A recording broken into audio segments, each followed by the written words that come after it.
ನಮಸ್ಕಾರ ಎಲ್ಲರಿಗೂ.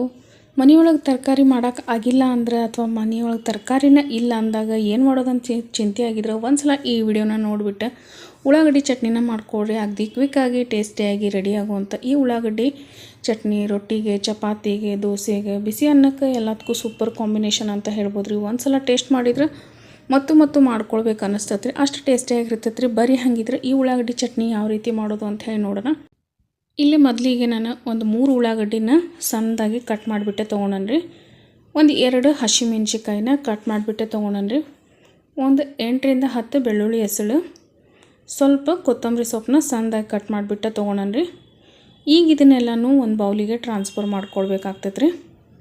ನೀವೇನಾರು ಜಾಸ್ತಿ ಕ್ವಾಂಟಿಟಿ ಒಳಗೆ ಮಾಡೋರಿದ್ರಂದ್ರೆ ಉಳ್ಳಾಗಡ್ಡಿ, ಮೆಣಸಿಕಾಯಿ, ಬೆಳ್ಳುಳ್ಳಿ, ಕೊತ್ತಂಬರಿ ಎಲ್ಲ ಇಂಗ್ರೀಡಿಯೆಂಟ್ಸ್ ಏನೈತಲ್ರಿ ಸ್ವಲ್ಪ ಹೆಚ್ಚಿಗೆ ಕ್ವಾಂಟಿಟಿ ಒಳಗೆ ತೊಗೊಳ್ಬೇಕಾಗ್ತೈತೆ ರೀ. ಇದನ್ನು ನೀವು ಒಂದು ಸಲ ಮಾಡಿಟ್ರೆ ಸಾಕ್ರಿ, ಆರಾಮ್ಸೆ 15 ದಿವಸ ತಿಂಗಳಗಟ್ಲೆನೂ ಇಟ್ಕೊಂಡು ತಿನ್ಬೋದು ರೀ. ಈಗ ಇದಕ್ಕೆ ಒಂದು 1/4 ಟೀ ಸ್ಪೂನ್ ಆಗುವಷ್ಟು ಅರಿಶಿನ ಪುಡಿ, ರುಚಿಗೆ ತಕ್ಕಷ್ಟು ಉಪ್ಪನ್ನ ನೋಡ್ಕೊಂಡು ಹಾಕ್ಕೊಡ್ರಿ. ಮತ್ತು ಬೇಕಿದ್ರೆ ಆಮೇಲೆ ಸೇರಿಸ್ಕೊಳ್ಬೋದು. ಇಲ್ಲೇ 1 ಟೀ ಸ್ಪೂನ್ ಆಗುವಷ್ಟು ಅಚ್ಚ ಖಾರದ ಪುಡಿ ಹಾಕ್ಕೊಳತ್ತನ್ರಿ. ಖಾರನೂ ಅಷ್ಟೇ ರೀ, ನಿಮ್ಗೆ ಟೇಸ್ಟ್ ಎಷ್ಟು ಬೇಕು ನೋಡಿಕೊಂಡು ಹಾಕ್ಕೊಳ್ಬೇಕು. 1 ಟೀ ಸ್ಪೂನ್ ಆಗುವಷ್ಟು ಧನಿಯಾ ಪುಡಿ, ಅರ್ಧ ಟೀ ಸ್ಪೂನ್ ಆಗುವಷ್ಟು ಜೀರಿಗೆ ಪುಡಿ, 1 ಟೇಬಲ್ ಸ್ಪೂನ್ ಆಗುವಷ್ಟು ಹುರಿದಿರೋಂಥ ಬಿಳಿ ಎಳ್ಳು ಹಾಕ್ಕೊಳತ್ತನ್ರಿ. ಇದ್ರ ಜೊತೆಗೆ ಒಂದು 1/4 ಕಪ್ ಆಗುವಷ್ಟು ಶೇಂಗಾನ ಹುರಿದ್ಬಿಟ್ಟು ಸಿಪ್ಪಿ ತೆಗೆದು ಮಿಕ್ಸಿ ಒಳಗೆ ಹಾಕಿ ತರಿಯಾಗಿ ರುಬ್ಬಿಬಿಟ್ಟು ತೊಗೊಂಡ್ರಿ. ಇದನ್ನು ಹಾಕ್ಕೊಳತ್ತಾನೆ. ಶೇಂಗಾ ನಿಮ್ಗೆ ಹೆಚ್ಚು ಕಡಿಮೆ ಮಾಡ್ಕೊಳ್ಬೋದು ರೀ. ಈಗ ಇದನ್ನೆಲ್ಲನೂ ಒಂದು ಸಲ ಮಿಕ್ಸ್ ಮಾಡ್ಕೊಳತ್ತಾನೆ. ನಾನಿಲ್ಲೇ ಆಮೇಲೆ ಇದಕ್ಕೆ ಸ್ವಲ್ಪ ಲಿಂಬೆಹಣ್ಣಿನ ರಸ ಹಾಕೋದ್ರಿಂದ ಉಪ್ಪನ್ನ ಮೊದಲಿಗೆ ಸ್ವಲ್ಪನ ಹಾಕ್ಕೊಂಡ್ರಿ. ಈಗ ಇದನ್ನೆಲ್ಲನೂ ಮಿಕ್ಸ್ ಮಾಡೇನ್ರಿ. ಇದಕ್ಕೆ ನಾನೀಗ ಲಿಂಬೆಹಣ್ಣಿನ ರಸ ಹಾಕ್ಕೊಳತ್ತೇನೆ ರೀ. ಇಲ್ಲಿ ನಾನು ಪೂರ್ತಿ 1 ಲಿಂಬೆಹಣ್ಣಿನ ರಸನ ಹಾಕ್ಕೊಂಡನಿ. ಲಿಂಬೆಹಣ್ಣು ಎಷ್ಟು ಹುಳಿ ಐತೆ ಅನ್ನೋದ್ರ ಮೇಲೆ ನೋಡಿಕೊಂಡು ನೀವು ಸೇರಿಸ್ಕೊಳ್ಬೋದು ರೀ ಬೇಕಿದ್ರೆ. ಈಗ ನೋಡಿರಿ, ಸ್ವಲ್ಪ ನನಗೆ ಉಪ್ಪು ಕಡಿಮೆ ಅನ್ನಿಸ್ತು, ಅದಕ್ಕೆ ಉಪ್ಪನ್ನು ಸೇರಿಸ್ಕೊಂಡನಿ ಸ್ವಲ್ಪ.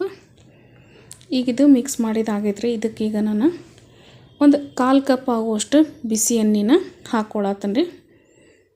ಇಲ್ಲಿ ನಾರ್ಮಲಾಗಿ ನಾವೇನು ಅಡುಗೆಗೆ ಯೂಸ್ ಮಾಡ್ತೇವಲ್ಲ ರೀ ಅದನ್ನು ಹಾಕ್ಕೊಳತ್ತೇನೆ. ನೀವು ಬೇಕಿದ್ರೆ ಸಾಸಿವೆ ಎಣ್ಣೆ ಬೇಕಿದ್ರೆ ಅದನ್ನು ಕೂಡ ಹಾಕ್ಕೊಳ್ಬೋದು.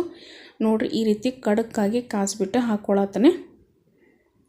ಈಗ ಇದನ್ನು ಚಲೋ ತಂಗೆ ಮಿಕ್ಸ್ ಮಾಡಿದ್ರೆ ಉಳ್ಳಾಗಡ್ಡಿ ಚಟ್ನಿ ರೆಡಿ ಆಗ್ತದೆ ರೀ. ಭಾಳ ಅಂದ್ರೆ ಭಾಳ ಟೇಸ್ಟಿಯಾಗಿರ್ತೈತಿ. ಒಂದು ಸಲ ನೀವು ಮಾಡಿದ್ರೆ ಸಾಕು, ಆರಾಮ್ಸೆ ನೀವು ಇದನ್ನು ಸ್ಟೋರ್ ಮಾಡಿ ಇಟ್ಕೊಳ್ಬೋದು ರೀ. ಯಾವಾಗ ಬೇಕು ನೋಡಿ ಆವಾಗ ನಮ್ಗೆ ತಿನ್ನೋಕೆ ಈಸಿಯಾಗಿ ಉಳ್ಳಾಗಡ್ಡಿ ಚಟ್ನಿ ರೆಡಿಯಾಗಿರ್ತೈತೆ ರೀ. ನೀವು ಸಹಿತ ಈ ವಿಡಿಯೋ ನೋಡಿಬಿಟ್ಟು ಈ ಉಳ್ಳಾಗಡ್ಡಿ ಚಟ್ನಿನ ಟ್ರೈ ಮಾಡ್ತೀರಿ ಅಂತ ತಿಳ್ಕೊತೀನಿ ರೀ. ಯಾರೆಲ್ಲ ಚಾನಲ್ ಇನ್ನೂ ಸಬ್ಸ್ಕ್ರೈಬ್ ಮಾಡಲ್ಲ ನೋಡತ್ತೀರಿ, ಸಬ್ಸ್ಕ್ರೈಬ್ ಮಾಡ್ಕೊಂಡು ನೋಡಿರಿ. ವಿಡಿಯೋ ಇಷ್ಟ ಆಯ್ತು ಅಂದ್ರೆ ಒಂದು ಲೈಕ್ ಕೊಟ್ಟು ಸಪೋರ್ಟ್ ಮಾಡಿರಿ. ಆದಷ್ಟು ನಿಮ್ಮ ಫ್ಯಾಮಿಲಿ ಫ್ರೆಂಡ್ ಜೊತೆ ವಿಡಿಯೋವನ್ನು ಶೇರ್ ಮಾಡಿರಿ. ಈ ಮುಖಾಂತರ ಸಪೋರ್ಟ್ ಮಾಡಿರಿ ಅಂತ ಕೇಳ್ತೀನಿ. ಮತ್ತೆ ಸಿಗ್ತೀನಿ ಅಂತ ನೆಕ್ಸ್ಟ್ ವಿಡಿಯೋ ಒಳಗೆ. ಅಲ್ಲಿವರೆಗೆ ಎಲ್ಲರಿಗೂ thank you so much for watching.